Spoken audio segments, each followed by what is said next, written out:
You can have the best policies in the world, but if no one's reading them or understanding them, you are in a bad place. Of course, it's also going to be a busy time for data protection and privacy people, but it kind of starts with making sure that that whole architecture is sound. Because if these things start going out on their own and making their own decisions and doing all of that, we better make sure that is all really secure. On top of that, making sure that you have the appropriate guardrails before these things are implemented. These are our responsible AI principles, and we will build responsibly by adhering to them. The technology can move along, but these principles are stable. That's a very critical mindset shift for people. It's not that you're going to throw stuff that you value out the window because you have a new piece of technology in your hand. It can't be that way. On today's Legally Speaking podcast, I'm delighted to be joined by Emerald De Leeuw-Goggin. Emerald is the Global Head of AI Governance and Privacy at Logitech. She is also the co-founder of Women in AI Governance, a professional network advancing women's leadership in AI regulation, policy and governance. Emerald has been recognized as one of the top 100 European female founders to follow. She's been awarded European Young Innovator of the Year, Privacy Executive of the Year 2023, and Women in AI Ambassador in 2024. So, a very big warm welcome to the show, Emerald.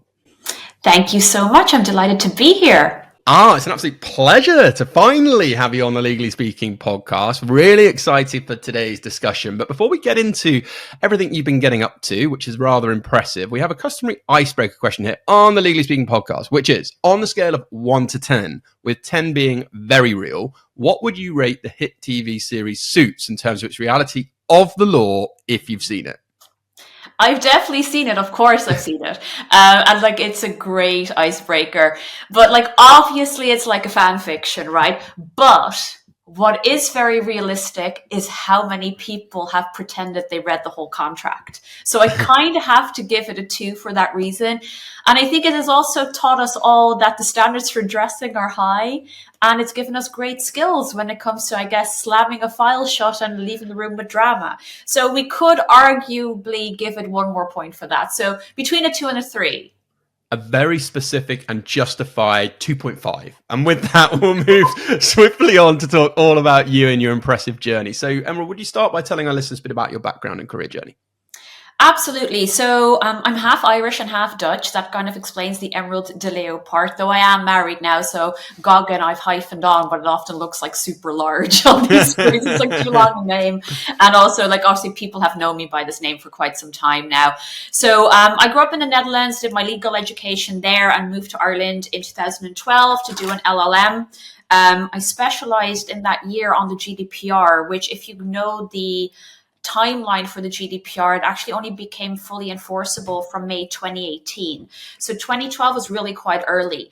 And maybe out of the sheer sense of always wanting to have some autonomy and having nightmarish ideas about having a boss, which in reality really isn't that bad, trust me, I decided that I needed my own privacy technology company. The rationale for this was very much that I had spent so much time with this particular regulation that I was kind of going, okay, this is really complicated. It is going to have global applicability. And who has time for this? How do I scale myself? So I also had a fair dose of imposter syndrome because at the time I was reading fairly technical papers about data fragmentation in the cloud, because this was when cloud computing was becoming a thing, which just kind of makes me feel really old.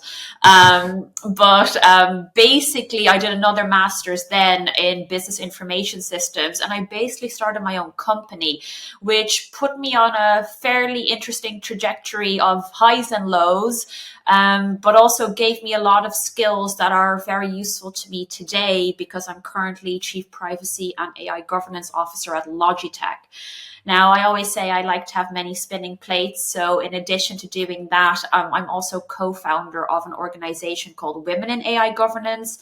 And I'm also a blogger for the past 2-ish months, I would say, focusing on executive style and dressing. So I do a lot of different things, but I'm interested in a lot of different things, and it's good to be busy. And that's where we bounce off each other, because like you, I like to have various different interests, and it's incredible what you're doing. So let's unpack some of that then. Let's start with Logitech, because you obviously oversee the AI governance and privacy. What does your role entail there? Tell us a bit more. So Logitech is a company that's active in 100 plus markets, and many countries have laws that regulate data protection, privacy, AI. So me and my team were responsible for ensuring compliance across all of those regions. But I'd like to say that the approach is not just law driven. We've taken a values based approach to our innovation. We've published responsible AI principles to kind of say, look, even if there's no law, we will adhere to the principles of transparency, fairness, privacy, security, and accountability. And the reason we do that is because it's the right thing to do. The risks and potential harms of AI don't go away if there's no law. So making sure you have specific controls in place that do their very best to mitigate any of those harms, that's obviously really important. On top of that, obviously AI governance is a huge area now, right? And of course, responsible AI is part of that, but there's also just hardcore legal compliance with things like the European AI Act, obviously being the most famous law and the most prominent one at the moment. So ensuring that products, services, and internal efforts comply with those laws is a critical part of what we do. And a lot of moving parts as well, particularly in the world that we're operating. And with that, then, just again, because it's a really interesting role that you have, and we try to get that career side of thing, what does a typical day look like for you, if there is one? Well, I'm really, obviously, because I'm the head of the department now, a lot of what I do is strategic. So deciding, okay, what is it that we're doing? What is important? What should be prioritized? How are we going about it? But then going a level deeper, I'm also still quite hands-on. I don't want to say that, oh, I just delegate everything. Also, just delegating everything gets really boring and you lose your edge. So I would encourage any listeners to make sure you still get stuck in, because like at the end of the day, this is moving super fast. And that's always a challenge, particularly if you're in technology law. It's moving at such a pace. It's very hard to keep up with everything. So making sure you're actually still doing real work. So what does the real work actually look like? So it could be anything from ensuring your policies actually align with the current state of technology. And I actually did a LinkedIn post about this. It got a bit it was very polarizing, which in a way is a good thing, right? But it was about the concept of policy velocity and ensuring that you actually update policy more frequently now, basically in terms of what is allowed and what's not allowed and your opinion on these technologies. So that's actually a big part of it, making sure that we're responding to the market, making sure we're responding to the business and what the business wants to be doing. I'm a big believer at running at the problem.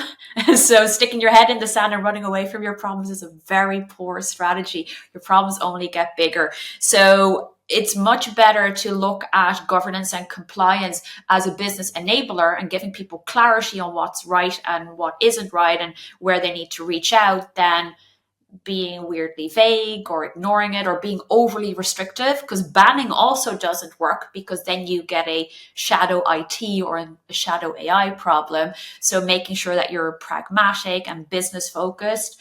A huge part of it is training, because you can have the best policies in the world, but if no one's reading them or understanding them, you are in a bad place. There's obviously a contractual element to this because everyone is developing AI terms, ensuring your third parties are actually aligning what you need them to do. If you're the third party, making sure that you're adhering with what your customers need you to be doing. And then there's AI risk assessments, privacy impact assessments, all of the things that come with a robust privacy program. And there's responding to new legislation and tracking and monitoring that. So there's a whole bunch of stuff. So maybe what's helpful is if I kind of break down how our team is structured, because that might give you a little bit of a feel of like what this actually looks like in practice. So I lead the team. There's a privacy operations team that looks after data protection impact assessments, specific privacy related training, data subject rights requests. So things like I want to delete my data, I want a copy of my data, all of that stuff sits in privacy ops. Then we have what we call privacy legal, for lack of a better word. We're all part of the legal team, but that's very much the actual counsels. So the lawyers who are responsible for contracts, legal advisory, policy writing, all of that stuff. That's not to say that these people don't do training. They absolutely do. I have program management. So obviously project and programs need to be managed across the board. And then there's the AI governance team, which of course is growing and evolving at the moment because it's a new area. And that really consists of the people responsible for AI Act compliance and compliance with other AI laws, ensuring that our products and services comply with our own responsible AI principles. And that has been a structure that works really well. But the AI governance ops obviously sits in that team, and maybe in the future that will evolve like privacy did, but I'm a big believer in responding to business reality, and so far we're in a good place. Yeah, and thank you again for being so thorough on that. And I love the point around the problem. And we've had Penny Mallory come on the show, who was one of the UK's first first female rally driver championships. She used to race around the world with Colin McRae and various others. And she says, think about what is great about this problem, and approach it from that perspective rather than, like you say, running away from it and hoping things might get better. And I absolutely echo what you're saying there. And you touched on AI governance, and I think still a lot of organizations are trying to tackle it. So again, going a little bit deeper on that in terms of global AI governance frameworks that you've built, what tips or advice would you give for other leaders or senior people that are trying to think about actually building these out within their organizations? Well, the first thing I would say is stop looking at AI governance as something that's like this separate thing from the rest of the business. And I don't mean for that to be an abstract comment, because that actually really irritates me. I'm very pragmatic in my approach. But I think there's a real sense that like this is something that like this little team over here does. And that's not how this can work. I think the reason that you're seeing a lot of AI governance teams pop up is because somebody has to do the orchestration and somebody has to oversee that things are happening. But I'm certainly not arrogant enough to think that it's just me and my legal colleagues who do AI governance. That would be a very bad place to be. So I think it's to figure out that cross-functional team that needs to be in place to actually implement the controls. Obviously, it's the legal team's responsibility to clearly communicate what the law requires and to figure out who in the organization is best positioned and equipped to do those things. Like, it's not a legal team who does technical monitoring of things or who does data cleansing, or, it's not what we do. We just need to make sure that the right experts are looking at those things. And then making sure that you really have like good senior stakeholders who are driving those pieces, because there's no point in trying to like boil the ocean on your own. So you really need to have a good sense of partnerships across the company.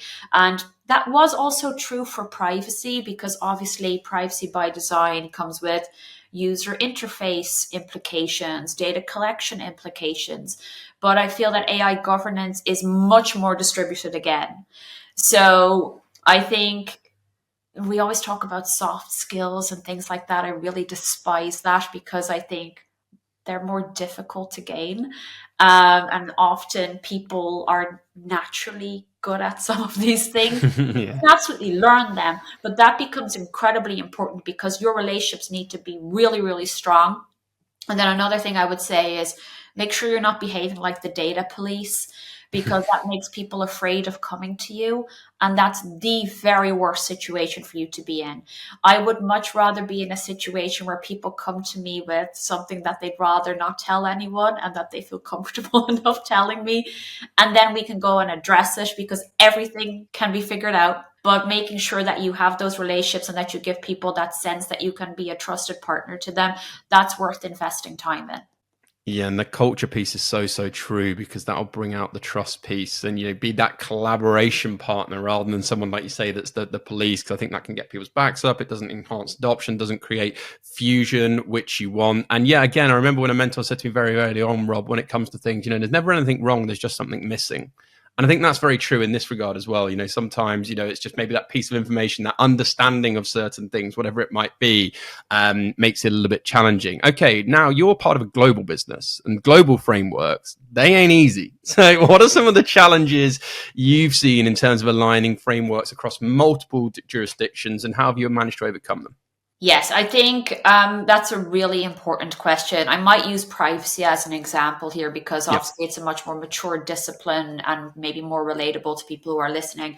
So Obviously, one strategy, and not every company will want to do this, but one strategy that I find is helpful is to look at privacy as a business enabler and say, hey, why don't we just take our controls and implement them globally? So you're implementing some of the highest standards globally. That doesn't mean that you don't have specific local things you need to solve, but it does make that a lot easier. I think that there's a very strong argument to approach it that way because people like to buy from companies they trust and ideally from companies that aren't creepy. And that's, again, it ties back to your values. Like, I kind of like to use a 3-step framework where I say values inform your culture, and then on top of that, you build your infrastructure. But if your values and culture are off, that infrastructure is not going to work. So I think that is also true for if you're implementing these global controls, because you're kind of saying to your organization, hey, this is how we think about this stuff. We think about this. We don't want to just give people rights over their data in a place where they have a UK GDPR or a European GDPR. We actually think people deserve rights to their data everywhere. Why don't we just say this is a global control? So that's one of the things that we've also done is we don't say, hey, can you we'll just hang on to your data even if you don't want that. It doesn't make any sense because these people probably won't buy from you again anyway. So I think there's a real argument for just having a gold standard and implementing that globally, and then obviously taking a risk-based approach to your other markets and making sure that you look at any local discrepancies and implement those specific controls in those regions. That's one strategy, and I think that there's a lot to be said for that. Yeah, and it's clearly been working, and everything you've been doing seems to just touch the gold. So, congratulations on what you've been getting involved with. We're going to talk about the acts now in a little bit more detail and some of your kind of general thoughts, because the EU Artificial Intelligence Act, European regulation, the first comprehensive regulation really on AI, what effect have you seen it having on legal and tech industry specifically? Yeah, it's a good question. I think that there's a bunch of different things going on. I think there's always a lot of people freaking out about new laws. So I think it's very recognizable from GDPR. I think it really impacts organizations very differently. I think if you look at how it's structured, right, there's basically no risk. Then there's what I would call transparency or deception risk. And then there's high risk, and then there's completely prohibited. Those are kind of the various buckets that your efforts could fit into. Obviously, almost all obligations are tied to high-risk AI systems. And I think the panic is a little bit unnecessary because a lot of the themes you see in those high-risk AI systems, you kind of in your gut already know that that's something you might need to look at. Because it's things like, biometrics, emotion recognition systems, using AI systems for hiring, promoting, firing. So things that can really have a meaningful impact on people's lives. So given the fact that the controls are really tied to things with, I guess, big impact, that doesn't really surprise me. I think so that's kind of, obviously there's a bunch of work you need to do if you do fall into those buckets. But I think if we are to give people protections in those scenarios, it's not completely unreasonable to regulate those areas. I think then the other piece, then the transparency risk, that's things like what it's called deep fakes but that's not just the deep fakes as you might know them in popular culture. It's not just a politician saying things that they didn't really say. It's also images of objects that don't really exist that should be labeled. So it goes quite far. And I was quite surprised myself when I saw how broad the definition of that was. But at the end of the day, you're kind of labeling AI generated content. And that particular obligation comes into force from August of next year. And that doesn't seem unreasonable to me, to just not deceiving people with content, because I think everyone, and I'm not with my corporate hat on, I think everyone is a little bit kind of going, okay, with how great this AI is getting, how are we going to know what I can actually buy? Is this really achievable if I see beautiful imagery? Is that real? Is this person real? We should at least know. I don't think that it's binary that AI generated content is bad or that it's good. I think it always depends on the context and the purpose, and also in some cases how transparent you are about it. But I think, again, regulating that is not that strange. But most of the stuff a lot of companies are doing is actually not that heavily regulated.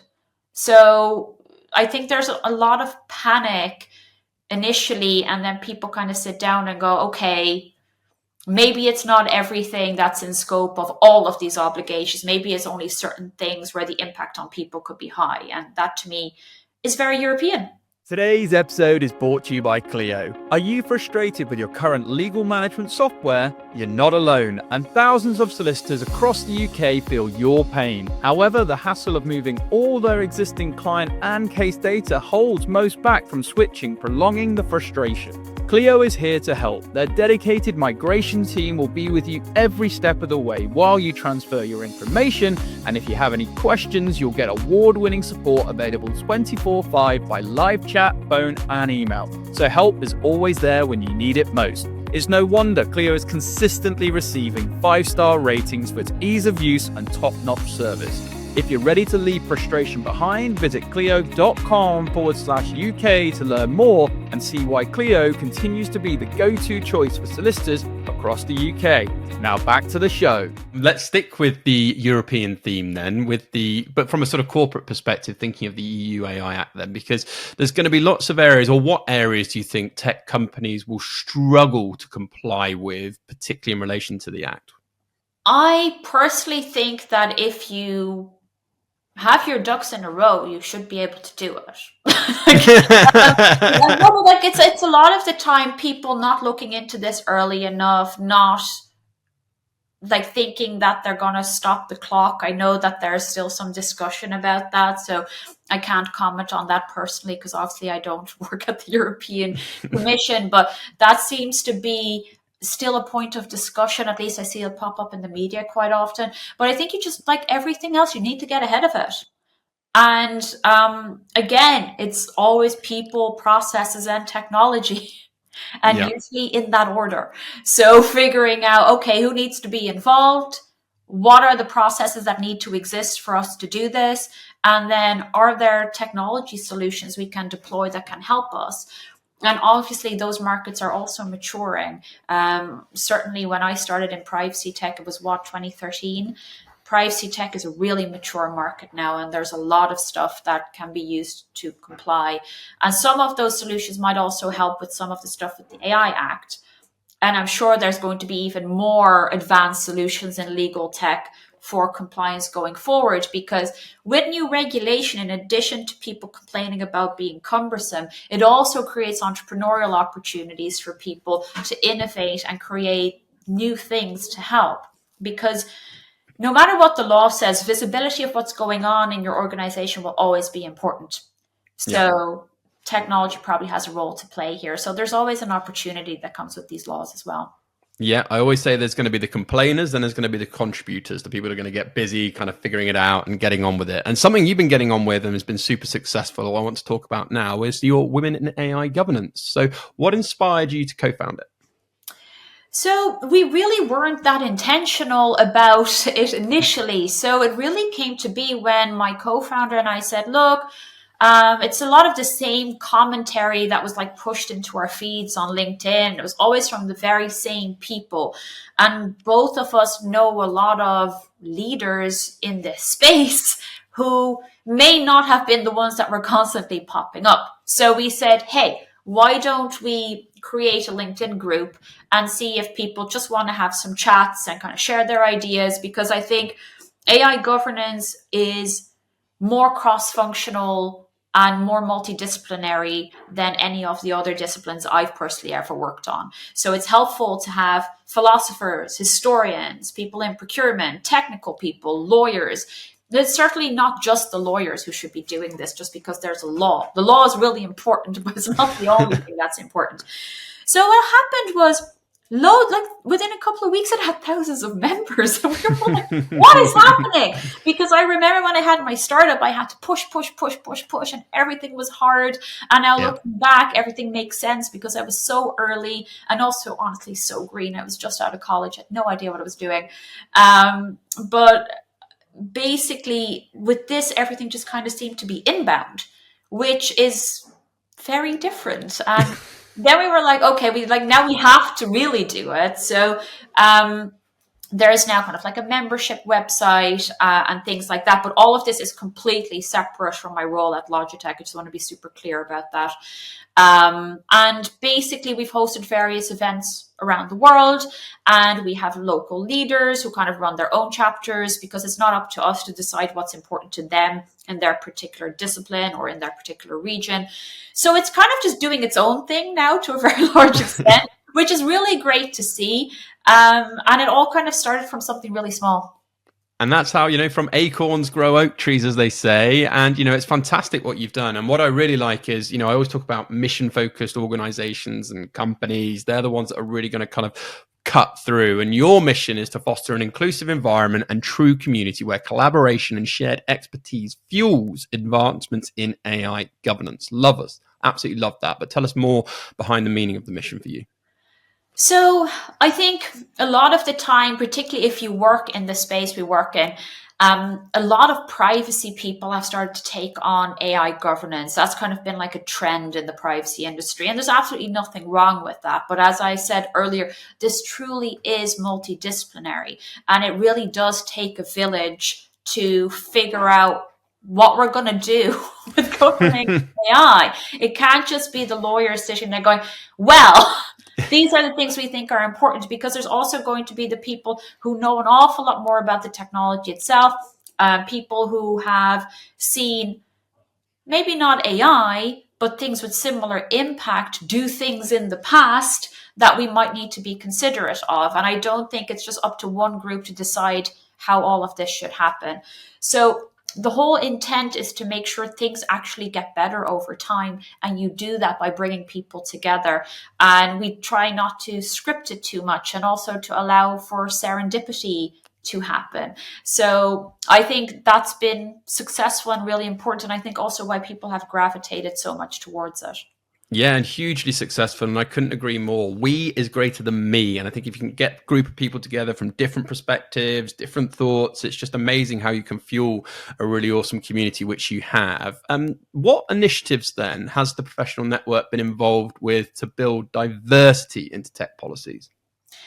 So obviously we don't pick our leaders based on, okay, how well known are you, or how many followers do you have, or how many years have you been in the industry. So we have been very open about saying we want these positions to be held by people who would benefit the most from having that leadership position. So that's very different than saying, oh, we want the established leader to come and give us more followers or blow things up. We have people who are currently in college who are leading some of these chapters. We have people in areas literally across all continents leading their own communities because they wanted to lead it and they would benefit from the platform, because it has become a bit of a platform. And of course, it can grow more, and it's still fairly modest, but it has achieved quite a lot of things in the 18-ish months that it has existed. So I think that's been the critical thing. We give the seat to the person who would benefit the most from it, as opposed to giving it to the person who would give the greatest benefit to us. I love that. And for the person that needs it, it links to everyone's favorite radio station, WIFTM, What's in It for Me. And for that individual, that's a huge benefit, like you said. And I love that kind of viewpoint. Okay, this is going to be a question everyone's going to be interested to hear in the world we live when it comes to innovation and ethics, because AI developments are often ahead of regulations and legislation. So how do you strike a balance between innovation and safeguarding ethics? Yeah, like it's on my hobby horse. I mean, if I had euro for every time that someone told me that the GDPR was going to kill all innovation and all of this stuff. I think we're doing all right in 2025 when it comes to innovation. Like GDPR happened and we're still all here. So I don't think it's so much about balancing. I actually think that it's a positive sum game and both need to exist at the same time. So I think you can absolutely build responsible technology. We can have our cake and eat it too. It does mean that you need to, first of all, decide what's important. And like we've, for example, done that by saying, okay, these are our responsible AI principles and we will build responsibly by adhering to them. And the technology can move along, but these principles are stable. So I think that's a very critical mindset shift for people. It's not that you're going to throw stuff that you value out the window because you have a new piece of technology in your hand. It can't be that way. What I always say to people is, because people can be very cynical about these principles and values, right? They're like, oh, companies are only saying this to sound good. No, it gives people a why. In terms of a law. And yeah, laws are important, but people respond very well to having a why. Why are you asking them to do all of this extra stuff? Why are we adhering to this? Like, what would be the consequences if we didn't? Why is it important? How do you make a good decision at 2 a.m.? You're going to check the GDPR or are you going to listen to your values? That's kind of the approach. And it's hard hitting, but it's so true. And so let's dig into a bit deeper on that then. If companies are falling or failing to implement regulations, what are some of the repercussions? Well, obviously, there's really high fines associated with violations of both GDPR, other data protection laws. There's obviously litigation as well.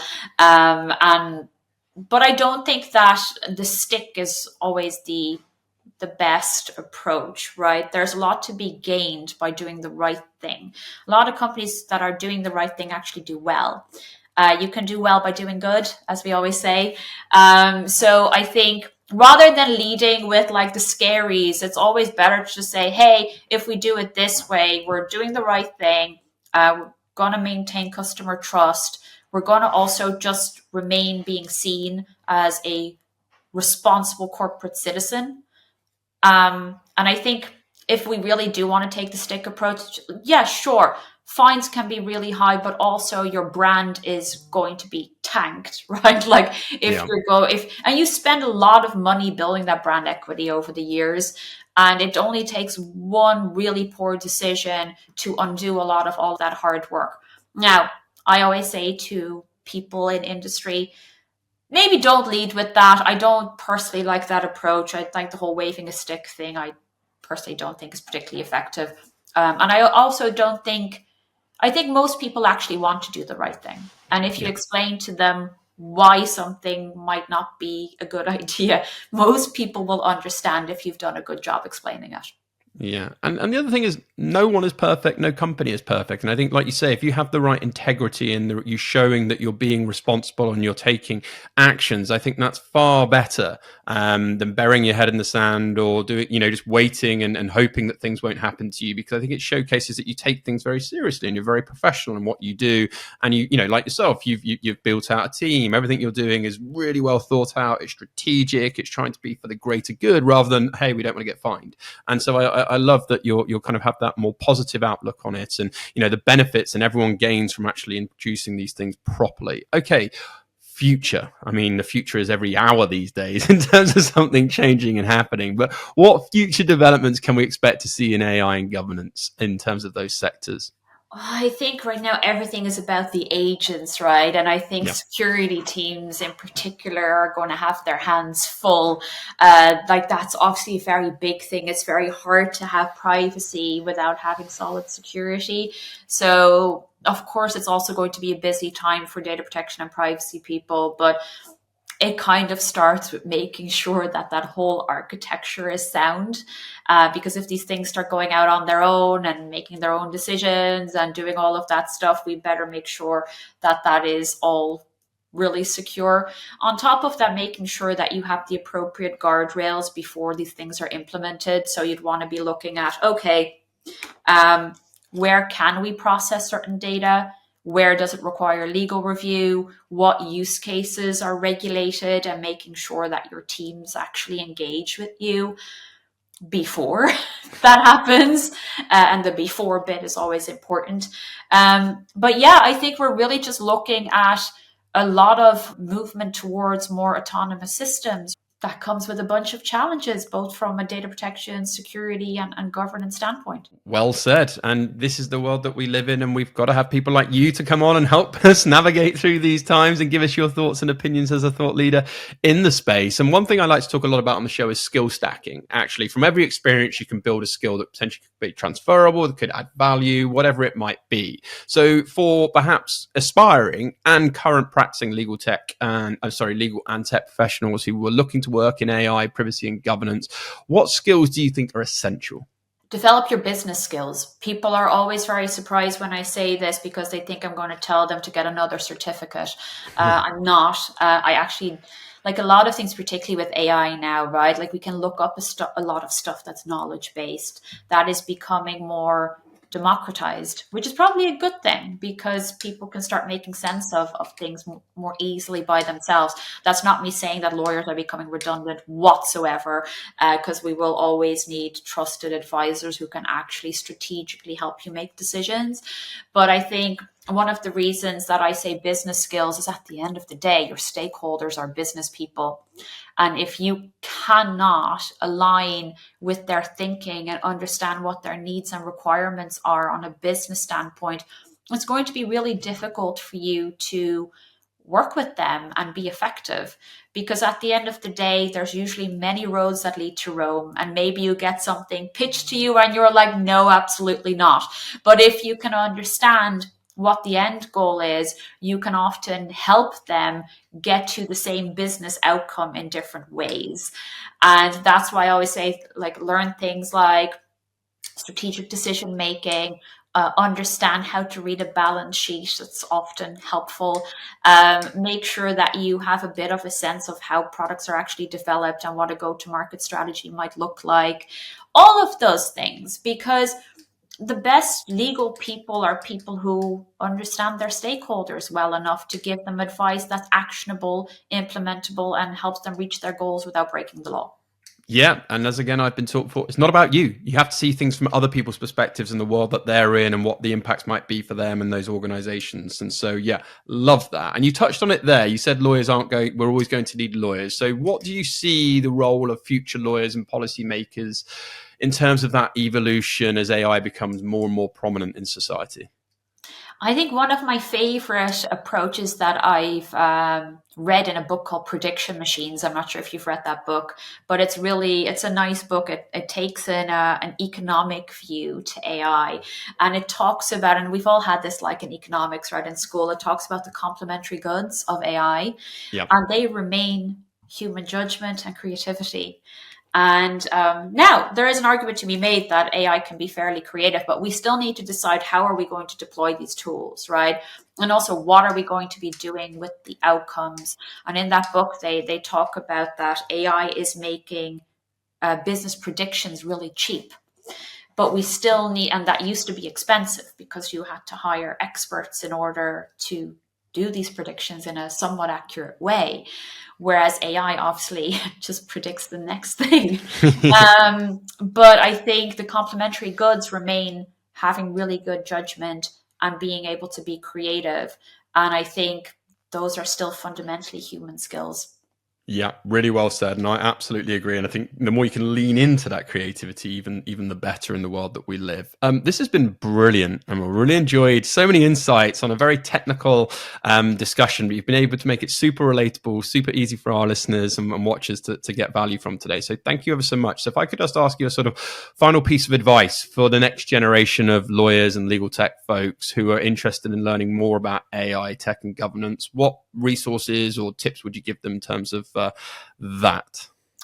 Best way to learn is to get stuck in and just start using these tools. I think that's like you can follow everyone and take in all the theory, but if you're advising people or trying to develop tools yourself, it can be very abstract if you're just reading about stuff. Whereas if you are actually seeing how your stakeholders are deploying these tools and what they actually look like, it's going to become so much less scary and abstract, because when something is abstract, you might still feel very uncomfortable advising on it. Also, do understand like the underlying frameworks and what's actually going on in those tools. They're great, but they're not magic. So the more you understand them, the less magical they will seem, but also it will help you become a much better advisor, entrepreneur, or whatever that is. So I think those two pieces of advice, and of course there's all the basic stuff, read some books, listen to podcasts, maybe do a certification. I think certifications and things absolutely have a role to play. But I think actually their biggest role is giving people confidence. Yeah. Because I'm pretty sure that if you used AI to create your own study plan, you could get the resources and do that self-study. So I'm not saying that that's absolutely essential, but sometimes it's nice when you have a certificate that says, this person actually knows this bunch of stuff. And it can also help with job searches and stuff, because some companies really do look for those. But I think there's a place for formal learning, but I actually think really getting stuck in is the best way to kind of put your arms around this. Couldn't agree more. Get stuck in, use the tools, fail fast, upskill yourself. And, again, as a mentor said to me, the magic you're looking for is in the work you're avoiding. Like, get out there, get involved with these tools, start getting busy. Love it. Emerald, if people want to know more about your career or indeed women in AI governance, where can they go to find out more? Feel free to share any websites, any social media handles. We'll also share them in this episode for you too. Wonderful. Well, LinkedIn is still my biggest platform, so you can just find me at Emerald De Leeuw, which is possibly the worst name to communicate on a podcast because of the spelling. But there aren't that many emeralds, so I should pop up fairly quickly. I'd also like to plug Elevare, if that's okay. Go for it. Which is my executive strategy and style platform. Its tagline is "Style is Strategy," which is really true. It's unfortunate, but it's true. And that's what we're going to be talking about there. And of course, women in AI governance can be very easily found on LinkedIn also. But you can find me on most social media platforms, but mainly LinkedIn and Instagram. There we go. Emerald, thank you so much once again. It's been an absolute pleasure having you on the show. So from all of us here on the Legally Speaking podcast, sponsored by Clio, wishing you lots of continued success with your career and indeed future pursuits. But for now, over and out. Thank you for listening to this week's episode. If you like the content here, why not check out our world-leading content and collaboration hub, the Legally Speaking Club, over on Discord. Go to our website, www.legallyspeakingpodcast.com. There's a link to join our community there. Over and out.